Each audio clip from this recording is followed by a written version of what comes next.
Mga viewers natin mga idol na nagtatanong tungkol sa connection ng ating mixer to amplifier. So kapag tiis yung ating mixer, katulad nito output, itong kailangan natin ng connector idol. Ito, dual 6.35 to dual RCA. Papunta ito sa ating single amplifier connector. Ayan, ito audio input ng ating amplifier. So kung gusto naman natin ito gamitin sa dalawang amplifier natin, dito magagaling sa ating main output, ito rin kailangan natin dito, itong RCA Y splitter na to. Ayan, so pinakadulo nitong ating RCA dito sa input ng ating dulo din ng ating RCA Y splitter, ano?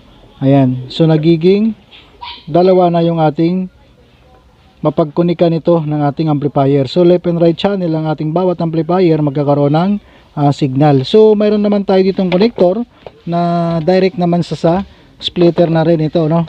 6.35 to dual RCA. So dapat dalawa din ito para sa ating left channel sa isang amplifier.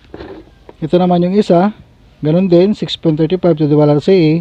Sa right channel naman ito para sa pangalawa nating amplifier. So ito yung mga connector natin na pwede ito sa ating main output para sa ating single at saka dual amplifier.